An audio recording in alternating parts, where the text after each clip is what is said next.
every morning at 560theanswer.com. This is Chicago's Morning Answer with Dan Proft and Amy Jacobson on AM 560. The Answer.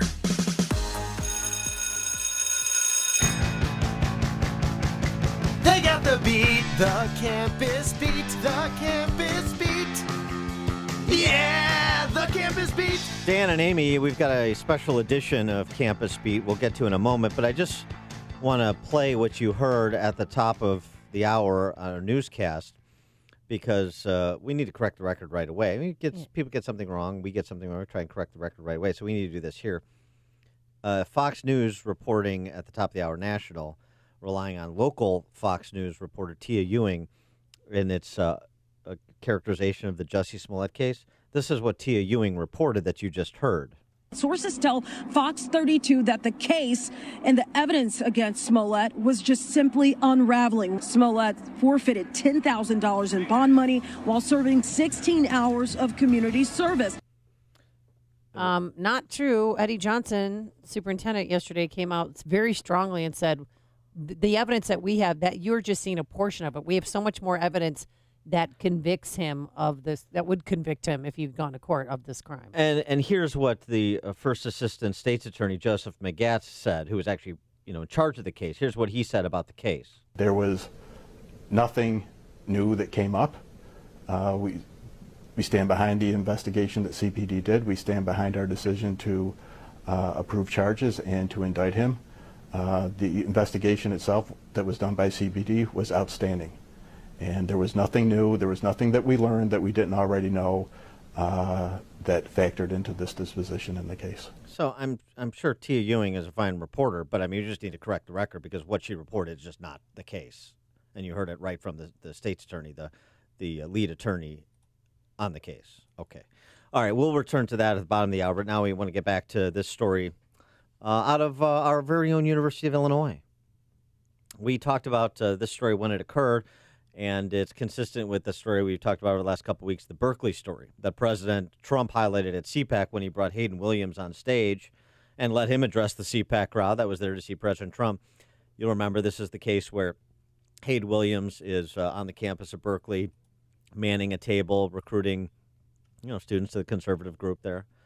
And some guy gets up in his face and uses all kinds of profanity and punches him a couple of times in the face. Oh, yeah. I remember that.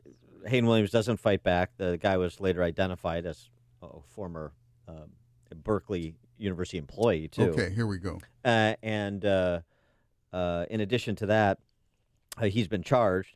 But this case of Blair Nelson at the University of Illinois is similar. And so he writes at campusreform.org about the suit that he has filed against the University of Illinois for violating his First Amendment rights in connection with an incident in which he alleges to have been victimized. And so we thought we'd bring him on to get a little bit of local flavor from the University of Illinois, who's funded in large measure by your tax dollars and most of our listening audience here in Chicagoland. Blair Nelson joins us now. Blair, thanks for being with us. Appreciate it. Absolutely. Thank you for bringing me on. So tell us what happened and how the university responded. All right, so originally how this happened is me and one of my friends, Joel Valdez, who was featured on stage with Trump during the executive order signing, we went to a anti-Trump rally sometime in November 2017, and there was a guy there by the name of Tariq Khan. He was a university instructor. He taught a class. He was a PhD student. He was filming us. He was yelling stuff at us, and then he went on with a megaphone and started speaking.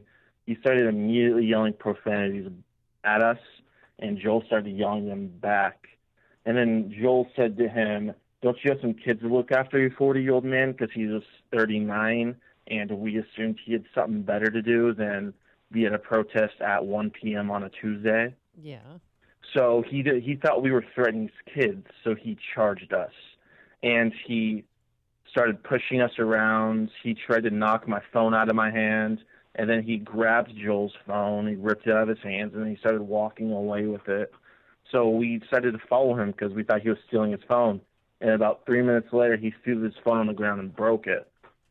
So then a couple of weeks later, we got some letters from the university stating, or some emails, I should say, stating that we have a no contact order on Tariq and that we can't contact with him, and that if we do, then we're likely to be expelled and this other stuff. So originally I thought, you know what, that's fine. I've never spoken to this guy in my life. I didn't know who he was until that event. So I thought nothing of it. And then I went to a protest at the State Farm Center. I don't know if you're familiar, but a year ago, the Honor the Chief Society did the Paint the Hall Chief event where they had everybody wear chief gear. So last year they protested it. So I went there and I filmed it. And then a few days later, I got an email stating that I violated the order and that I'm going to be expelled if I'm found that I did violate the order. So I thought to myself, why? Because the dean in my first meeting originally told me that it didn't apply in public spaces. So I went to the meeting, and he told me that, yeah, it didn't apply to public spaces, but I couldn't film him. So I thought to myself, why? Why can't I film him if he said I couldn't in public spaces? I also didn't film him as well. So he started this rabbit trail of me being in an area, and then he started to claim that I was filming him, harassing his children, and all this other stuff, which was completely false. So throughout this whole thing, we felt that whenever the university put on us these no contact orders, we felt that this was used to silence us and punish us. So then we filed suit about almost a year ago. And what's the latest now with the lawsuit? So the latest is the university, so they tried to dismiss it, and a bunch of stuff happened. It didn't get dismissed. The judge rejected it, although certain parties did get dismissed.